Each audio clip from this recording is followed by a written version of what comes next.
Baik, bismillahirrahmanirrahim. Assalamualaikum warahmatullahi wabarakatuh. Kami dari tim Bertri akan mempresentasikan hasil tugas ujian MIT dengan mata kuliah Rekayasa Perangkat Lunak dan dengan bertemakan aplikasi informasi harga dan pemesanan bahan harga UMKM. Mungkin sebelum kami pada pematerinya, baik perkenalkan, nama saya Muhammad Ramadan dengan NIM 22415032 dan rekan saya Ahmad Irwan Saputra, NIM 22415033. Dan saya Aditya Rahandika Maulana dengan NIM 22415048. dengan yang akan membawa materi pertama saya sendiri. Langsung saja kita geser ke slide berikutnya. Baik, bismillahirrahmanirrahim. Materi pertama dari mata kuliah Rekayasa Perangkat Lunak tentang pasar murah, aplikasi informasi harga dan pemesanan bahan UMKM. Latar belakangnya, banyak pelaku UMKM mengalami kesulitan dalam mengetahui harga bahan baku yang sering berubah dan berbeda di setiap tempat, seperti yang lagi ramai sekarang, yaitu harga plastik yang naik seperti gelas-gelas yang awalnya 8.000 sekarang sudah mencapai 15.000. Hal ini membuat mereka kesulitan menentukan harga jual produk dan sering mengeluarkan biaya lebih tinggi karena tidak mengetahui lokasi penjual bahan yang lebih murah, sehingga membuat keuntungan mereka berkurang atau kurang maksimal. Selain itu, pelaku UMKM juga harus mencari sendiri lokasi penjual bahan dengan harga termurah yang memakan waktu dan tenaga. Sementara pelaku UMKM itu terbilang sibuk atau bahkan hampir gak ada waktu buat keliling-keliling mencari toko termurah untuk keperluan UMKM. Di toko seadanya saja, yang penting bahan mereka terpenuhi. Manfaatnya sendiri dari sistem pasar murah yaitu untuk pelaku UMKM sendiri memudahkan dalam memperoleh informasi harga bahan baku secara cepat dan akurat, membantu membandingkan harga bahan baku, menghemat waktu, mengurangi biaya operasional dengan menentukan bahan baku yang lebih murah, mempermudah proses pemesanan, dan membantu meningkatkan keuntungan usaha yang melalui pengelolaan biaya bahan baku yang lebih efisiensi. Manfaat kedua bagi toko, memperluas jangkauan pemasaran produk kepada lebih banyak pelaku UMKM, meningkatkan peluang penjualan melalui platform digital, memudahkan penyampaian informasi, dan membangun hubungan yang lebih baik dengan praktis.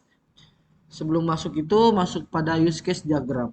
Use case diagram adalah salah satu diagram dalam UML yang digunakan untuk menggambarkan interaksi antar pengguna dan sistem. Tujuan use case diagram sendiri menunjukkan apa saja yang dapat dilakukan oleh sistem, mengidentifikasi siapa saja yang menggunakan sistem, mempermudah analisis kebutuhan sebelum sistem dibuat, menjadi alat komunikasi antara pengembang dan pengguna. Sekian, terima kasih. Dia akan dilanjutkan oleh Saudara Irwan. Baik, kita lanjut di activity diagram. Activity diagram adalah diagram UML yang digunakan untuk menggambarkan alur kerja atau urutan aktivitas yang terjadi dalam suatu proses dari awal hingga akhir. Di sini kita lanjut di activity diagram pemesanan dan kelola data. Pertama, kita masuk ke pemesanan.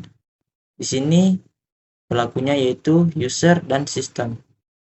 Pertama-tama, user membuka web, lalu sistem akan menampilkan tampilan form login. Lalu user memilih login sebagai user atau admin, lalu memasukkan username dan password. Sistem akan merespon dengan validasi login. Jika tidak valid, akan kembali memasukkan username dan password. Jika valid, sistem akan menampilkan tampilan beranda. Lalu user memilih daftar bahan, maka sistem menampilkan daftar bahannya. User memilih toko termurah, maka sistem merespon dengan menampilkan toko termurah. User memilih bahan, lalu melihat total harga, maka sistem akan menghitung total harganya. Lalu user melakukan pemesanan. Sistem merespon dengan menyimpan pesanan. User memilih riwayat pesanan. Sistem menampilkan riwayat pesanan.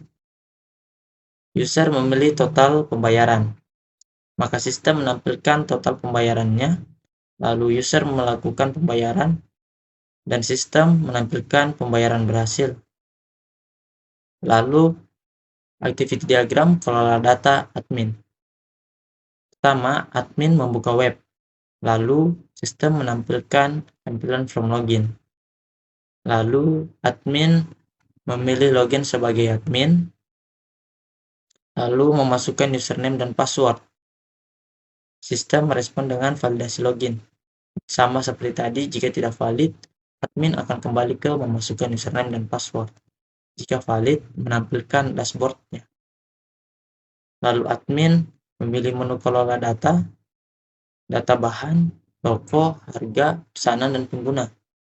Sistem menampilkan data sesuai yang dipilih oleh admin.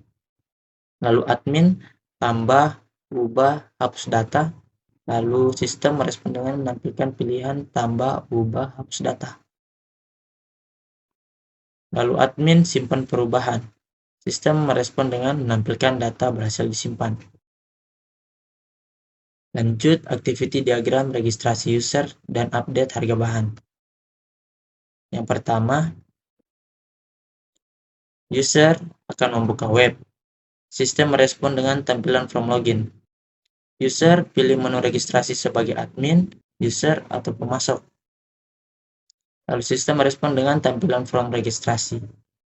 Lalu user mengisi data registrasi. Sistem akan validasi data. Jika tidak valid, maka user akan kembali ke mengisi data registrasi. Jika valid, sistem akan menyimpan data user, lalu registrasi berhasil. Lanjut ke activity diagram update harga bahan. Di sini, admin pertama membuka web, lalu tampilkan from login. Lalu admin memilih login sebagai admin, lalu memasukkan username dan password. Sistem akan memvalidasi login. Jika tidak valid, akan kembali lagi ke sini. Jika valid, akan menampilkan dashboard toko. Lalu admin pilih menu harga bahan, maka sistem akan menampilkan daftar bahannya. Lalu admin pilih bahan, lalu menampilkan from update harga. Admin melakukan memasukkan harga baru. Lalu sistem akan validasi dan simpan perubahan, dan harga berhasil diperbarui. Baik, materi berikutnya akan dilanjutkan oleh Aditya Rehandika Maulana.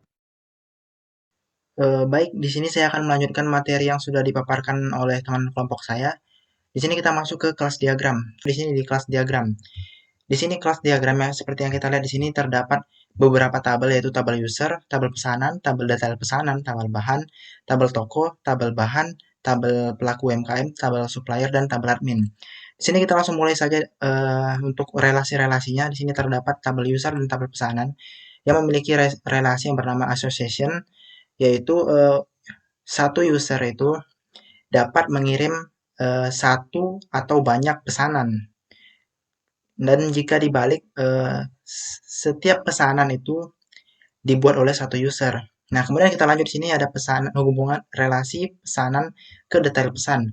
Di sini ada tanda diamond hitam, itu artinya adalah relasi composition atau memiliki relasi yang kuat. Jadi apabila relasi pesanan ini, tabel pesanan ini tidak ada, maka detail pesanan ini nggak bisa berjalan atau terhapus. Nah, di sini hubungannya itu yaitu satu pesanan dapat memiliki satu atau banyak detail pesanan, dan setiap detail pesanan itu hanya dibuat oleh satu pesanan. Nah, kemudian kita lanjut di detail pesan sama bahan, tabel bahan. Di sini satu-satu relasi association yang artinya itu satu detail pesanan itu memiliki satu bahan. Setiap satu bahan terdapat satu detail pesan. Kemudian lanjut di tabel bahan dan tabel harga bahan. Hubungannya yaitu satu one to one juga relasi association, yaitu satu bahan memiliki satu harga bahan. Nah, setiap harga bahan juga itu sama dengan satu bahan. Setiap harga bahan itu satu bahan juga harganya. Dan kemudian kita lanjut ke toko dan harga bahan. Nah, ini relasinya juga association, yaitu setiap satu toko itu memiliki banyak data harga bahan. Nah, setiap harga bahan itu dibuat oleh satu toko. Kemudian kita lanjut di tabel toko dan pesanan, yaitu one to one yang relasi association juga, one to many, yang artinya setiap toko itu memiliki satu atau banyak pesanan, bisa memiliki. Nah, kemudian untuk pesanan itu setiap pesanan dimiliki oleh satu toko. Nah, kemudian kita lanjut di sini ada 3 tabel di sini, ada pelaku UMKM, supplier, dan admin. Ini merupakan tabel turunan dari user atau tabel yang disebut relasi inheritance atau generalization yang dia bakalan punya turunan seperti kayak bisa login, logout, kemudian ada atribut dan fungsi tambahan seperti kelola di admin ada kelola toko, kelola user, kelola pesanan, tampilkan bahan, kemudian di supplier ada update harga bahan, konfirmasi pesanan, kelola stok, kemudian untuk pelaku UMKM ada buat pesanan, lihat riwayat pesanan.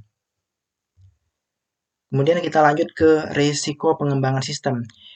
Apabila sistem ini sudah kita kembangkan, ada beberapa risiko yaitu kegagalan sistem atau server saat banyak pengguna mengakses aplikasi. Yang pertama, yang kedua ada data harga tidak selalu diperbarui, informasi menjadi tidak akurat.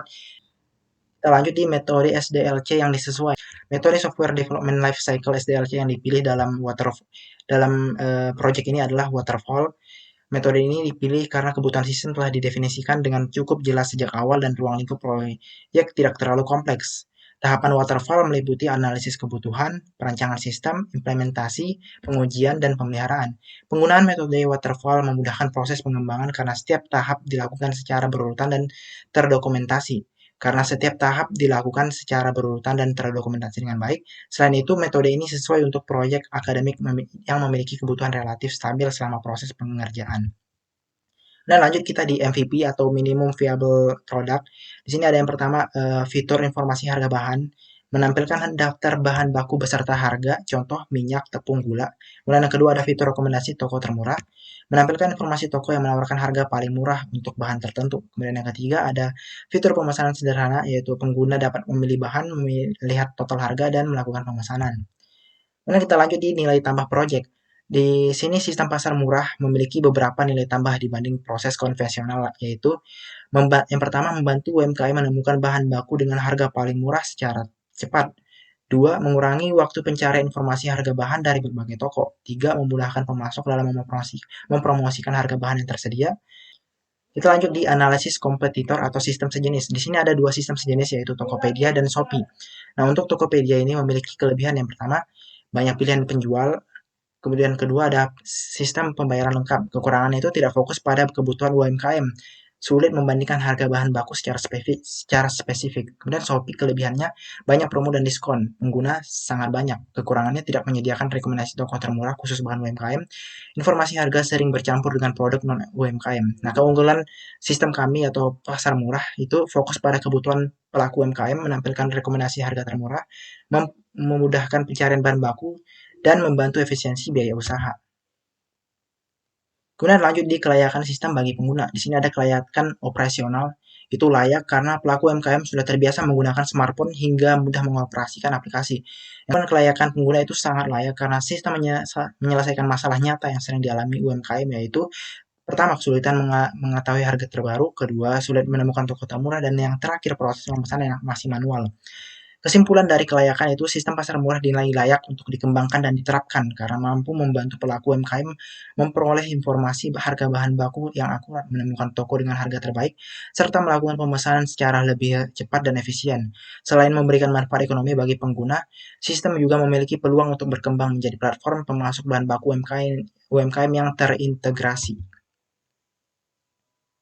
Kita lanjut di tantangan tambahan. Di sini ada yang pertama, menjaga akurasi data, harga, dan toko. Nah, ini merupakan tantangan yang pertama, yaitu karena harga dan stok bahan dapat berubah sewaktu-waktu. Jika pemasok tidak memperbarui data secara rutin, informasi yang diterima UMKM menjadi tidak akurat. Kemudian tantangan yang kedua, meningkatkan partisipasi pemasok. Sistem akan lebih bermanfaat jika banyak toko atau pemasok yang bergabung. Tantangannya adalah menarik dan mempertahankan partisipasi pemasok agar aktif menggunakan sistem. Baik, begitu saja presentasi dari kelompok saya mengenai proyek pasar murah. Semoga apa yang kami sampaikan dapat diterima dan dapat dipahami dengan baik. Saya akhiri dengan ucapan wabillahi taufik walhidayah. Wassalamualaikum warahmatullahi wabarakatuh.